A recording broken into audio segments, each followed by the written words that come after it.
আমি আপনাদেরকে আজকে 15টা পয়েন্ট বলবো ইনশাআল্লাহ। এই পয়েন্টগুলো আমাদেরকে রমাজানের আগেই নিজের মাথায় ঢুকাইতে হবে, পাক্কা নিয়াত করতে হবে। আল্লাহ পাক যেন আমাকেও তৌফিক দেন, আপনাদের সবাইকে তৌফিক দেন। রমাজানের প্রস্তুতি নাম্বার 1, আমার সেটা বলেন। রমাজানের প্রস্তুতি নাম্বার 1 হচ্ছে যত দুনিয়াবি কাজ আছে সেই কাজগুলোকে কমিয়ে ফেলবো। দুনিয়াবি কাজগুলো কি করব? মানে দুনিয়াবি যত কাজ, যত ব্যস্ততা যা আছে এগুলোকে কমায় নিয়ে আসবো, যাতে রমজান মাসে আমাকে বেশি বাইরে দুনিয়াবি প্রয়োজনের বাইরে বের হইতে না হয়, মানে বেশি ব্যস্ততা আমাকে দুনিয়ার জন্য না করতে হয়। মনে করেন যে আপনি চাইলে এখন যদি সামর্থ্য থাকে রমাদান এবং ঈদের বাজার করে রাখতে পারেন, কারণ লাইলাতুল কদর নষ্ট করে ঈদের বাজার, আর রমজানের অনেক রুহানিয়াত নষ্ট করে দেয় দুনিয়াবি বাজার ঘাট, তাই না? সবার সামর্থ্য হয় না, সবার সামর্থ্য হয় না, কিন্তু বড় বড় যে বিষয়গুলো আছে, বড় বড় খাবার, মৌলিক খাবার, এগুলো আপনি 2 মাসের জন্য বাসায় রাখতে পারেন যদি সামর্থ্য থাকে। সামর্থ্য নাই তাহলে সেটা আলাদা বিষয়। মোট কথা এটা শুধু একটা বিষয় বোঝাচ্ছি না, দুনিয়াবি যত ব্যস্ততা এগুলোকে কমায় রমাজানের জন্য প্রিপারেশন নিতে হবে। আল্লাহ পাক আমাদেরকে সবাইকে রমাদানের জন্য প্রিপারেশন নেওয়ার তৌফিক দান করেন। এটা হলো মনস্তাত্ত্বিক প্রিপারেশন, যে রমাদান আসতেছে, আমি শাবান মাসেই আমি আমার কাজগুলো গোছাই নিব, যাতে রমজানে আমি ফারেক থাকি ইবাদতের জন্য। বুদ্ধিমানের কাজ না এটা? আল্লাহ পাক তৌফিক দান করেন। আমিন। 2 নম্বর হচ্ছে ভাই, রমাজানের আমরা সবাই 30টা সওম রাখবো বলে নিয়াত করি, আল্লাহ পাক তৌফিক দান করেন। আমিন। কিন্তু এখানে একটা কথা, 2 নম্বরটা হচ্ছে রোজা রাখার মতো রোজা রাখতে হবে। কি বললাম বলেন? রোজা রাখার মতো রাখতে হবে। এটা কেন বললাম, কেন বললেন ভাই? উত্তর দিচ্ছিস। উপোস থাকা, না খেয়ে থাকা আর সওম রাখা এক জিনিস নয়।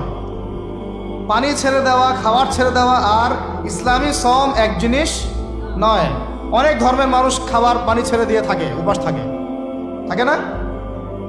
হাদিসের মধ্যে নবীজি বলেছেন যে ব্যক্তি রোজা রেখে অন্যায় কাজ ছাড়তে পারলো না, মানে আল্লাহর মাসিয়াত ছাড়তে পারলো না, এই যে কাবায়ের ফাওয়াহিশ এগুলো ছাড়তে পারলো না, অশ্লীলতা ছাড়তে পারলো না, মিথ্যা ছাড়তে পারলো না, বেহায়াপনা ছাড়তে পারলো না, তার না খেয়ে থাকায়, পানি না পান করায় আল্লাহর কিচ্ছু যায় আসে না। আর রোজার বিষয় বুঝলাম। রোজা কাকে বলে ভাই? মানে রোজা মানে হচ্ছে আমি আল্লাহ পাকের সমস্ত নিষেধ ছেড়ে দিব। কি করব? আল্লাহর সমস্ত নিষেধ। রোজা থেকেছি, পানি খাচ্ছি না, খাবার খাচ্ছি না, কার ভয়ে? গোসল করার সময় এক ঢোক পানি খেলে কে দেখবে? এই চেতনা তখন কাজ করে, তখন কাজ করে না? চুপ করে 1 লোকমা ভাত খেলে কে দেখবে? কেউ দেখবে? আল্লাহ ছাড়া কেউ দেখবে? কেউ দেখবে না। তারপর আপনি খান না কেন? আপনি খান না কেন? কারণ আপনি অনুভব করেন যে আল্লাহ পাক আমাকে দেখছেন। এটাই হলো ইহসান। এটার নাম কি? ইহসান। এটাই বলা হচ্ছে হাদিসে জিবরিলের মধ্যে, আনতা আবুদুল্লাহ কাআন্নাকা তারাহ, তুমি এমনভাবে আল্লাহর ইবাদত করো যেন তুমি আল্লাহকে দেখতে পারছো। ওয়া ইল্লাম তাকুন তারাহু, তুমি যদি আল্লাহকে দেখতে না পারো জেনে রাখো ফাইন্নাহু ইয়ারাক, আল্লাহ পাক তোমাকে দেখছেন। এটাকে বলে আল্লাহ কনসিয়াসনেস বা ইহসান বা তাকওয়া। আর তাকওয়া হাহুনা, তাকওয়া কোথায়? এখানে। আপনি সওমের 8টা পড়েন, কুতিবা আলাইকুমুস সিয়াম কামা কুতিবা আলাল লাযিনা মিন ক্বাবলিকুম লাআল্লাকুম কি তাত্তাকুন, তোমাদের উপর সওমকে ফরজ করা হয়েছে ঠিক যেমন করে আগের উম্মতদের উপরেও করা হয়েছিল।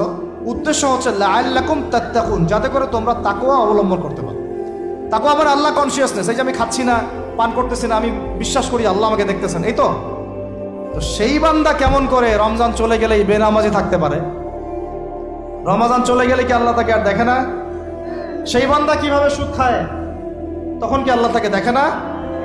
সেই বান্দা, একই বান্দা কিভাবে জেনা করতে পারে? মেয়েকে নিয়ে কেমন করে বাইকে ঘুরতে পারে? কেমন করে গায়রা মাহরামের সাথে আমরা করতে পারি, ফ্রি মিক্সিং করতে পারি? কেমন করে সে সমকামিতার দিকে ধাবিত হতে পারে? কেমন করে সে জুয়া খেলতে পারে? কেমন করে সে মাদক খাইতে পারে? কেমন করে সে আল্লাহ দ্রোহী আইন বাস্তবায়ন করতে পারে? যদি সে এই চেতনা থাকে যে আল্লাহ আমাকে দেখছেন। এই চেতনাটাকে বদ্ধমূল করার জন্যই রমাজান আসে। বলেন সুবহানাল্লাহ। আমি বুঝাতে পারলাম রোজা রাখার উদ্দেশ্যটা কি? ওই জিনিসটাকেই আমাদের ভিতরে ইনস্টল করাই হলো উদ্দেশ্য। লাআল্লাকুম, অবশ্যই বলেন লাআল্লাকুম তাত্তাকুন। তাকওয়া কি কিনতে পাওয়া যায় বাজারে? এই যে আল্লাহ পাক আমাকে দেখছেন, আমি খাবো না, আল্লাহ আমাকে দেখছেন, আমি পান করতে পারবো না, আমার রেস্ট্রিকশন আছে, পিপাসায় গলা ফেটে যাচ্ছে একেবারে রোদের মধ্যে, তাও খাচ্ছি না কেন? কার ভয়ে? ওইটাই জীবনের সব ক্ষেত্রে বাস্তবায়ন করার জন্যই রমজান আসে। বুঝতে পারি নাই মনে হয়? ওই চেতনাটাই, একই চেতনাটাই জীবনের সবগুলো কাজে বাস্তবায়ন করার জন্য কি আসে? রমাদানের 6 মাস। আমরা শুধু রোজার ফজিলত নিয়ে বয়ান করি, রোজা রাখলে 70 গুণ নাকি হবে না, 70 গুণ হবে, 700 গুণ বাড়াই দিবে। মূল কথা ফজিলত তো ফজিলত পাবোই, মূল কথা এইটা, তাকেও অবলম্বন করতে হবে। আল্লাহ পাক আমাদেরকে তৌফিক দান করেন। কটা বলছি বলেন ভাই? 2টা মনে থাকবে। 1, দুনিয়াবি কাজ কমায় ফেলা। 2, কে রোজা রাখার মতো রাখা। 3 নাম্বার হচ্ছে, এটা আমার নিজস্ব একটা পরামর্শ আর কি। 3 নাম্বার হচ্ছে রোজা রাখার জন্য আমাদের সাহারি করতে হয়, ইফতার করতে হয়। এই তো আল্লাহর ওয়াস্তে সাহারি এবং ইফতারে মুসলমানের মতো খাবার খাবেন না, জানোয়ারের মতো খাবার খাবেন না। সাহারি এবং ইফতার এই দুটোতে কি খাবেন? মুসলমানের, মুমিনের মতো খাবার খাবেন, জানোয়ারের মতো খাবার খাবেন না। আল্লাহ পাক বোঝার তৌফিক দান করেন। মানে আমরা কিন্তু সাহারিতে কি করি জানেন? 7 পেট খাই। কয় পেট? নবীজি বলেছেন খাবে পেটের 1 ভাগ খাবার, 1 ভাগ পানি, 1 ভাগ, আবার বলি 1 ভাগ খাবার, 1 ভাগ পানি, 1 ভাগ। কার পেট খালি আছে এখন খাওয়ার সময়? খাওয়ার টেবিলে আমাদের ওস্তাদরা বলেন যে মুসলিম উম্মাহ, আমাদের ওস্তাদরা বলেন যে মুসলিম উম্মাহ খাবার টেবিলে হেরে গেছে, সে কখনো জিহাদের মাঠে জিততে পারবে না। বুঝতে পারেন নাই? বুঝতে পারলাম না মনে হয়? যারা খাবারের টেবিলেই হেরে গেছি, এখানেই তো আপনি সুন্নাহ মাফিক খাইতে পারতেছেন না, প্রবৃত্তির কাছে হেরে গেলেন। গপ গপ গপ গপ করে খাচ্ছি 7 পেট ভর্তি করে। এখানে তো খাবারের সামনেই হেরে গেলাম, প্রবৃত্তির সামনে। সে আবার কাফেরদের সাথে জিতবে কেমনে? জিতবে আগে নিজের প্রবৃত্তির উপর জিহাদে তো জিততে হবে। আমার মন চাচ্ছে জেনা করি, করবো না, এটার নাম জিহাদ, এটাও জিহাদ। মন চাচ্ছে সুদ খাই, একটু খাবো না, এটার নাম কি? জিহাদ। মন চাচ্ছে নামাজ না পড়ি, ঘুমায় থাকি, মন চাচ্ছে না, মন বলতেছে ঘুমাই ঘুমাই ঘুমাই, কিন্তু নামাজ পড়তে হবে। এই যে উঠলাম, অজু করলাম, গেলাম, এর নাম কি? এটাও এক প্রকার কি?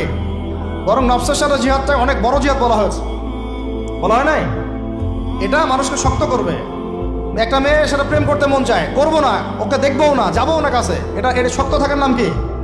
এটা মনের নফসের সাথে কি বুঝেন?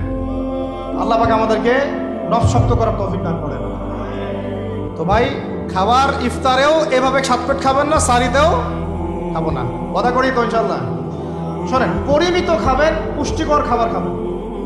পরিমিত খাবেন কিন্তু পুষ্টিকর খাবার খাবেন, তাহলে যথেষ্ট হবে ইনশাল্লাহ। আর এখনকার যে খাবার, এতে বেশিরভাগই ভেজাল।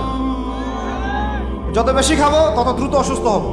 তো এই যে আমরা দিন দিন যে দুর্বল হয়ে যাচ্ছি, বুঝতে পারতেছেন না আপনারা? এটা দিন দিন যে আমরা আগের জেনারেশনের মতো শক্ত না। আমাদের দাদারা, তার দাদারা যেরকম স্ট্রং ছিলেন, আমাদের ইয়াংরাও কিন্তু অত স্ট্রং না।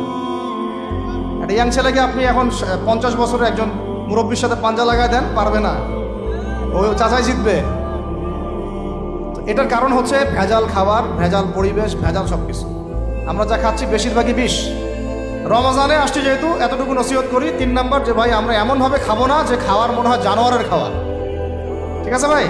পুষ্টিকর খাবার খাবো, কিন্তু পরিমাণে কম। কম বলতে কি একবারে কম না, আপনার প্রয়োজন অনুযায়ী 3 ভাগ করে, 1 ভাগ খাবার, 1 ভাগ পানি, 1 ভাগ ফাঁকা, সুন্নাহ অনুযায়ী। আল্লাহ পাক তৌফিক দান করেন, আমিন।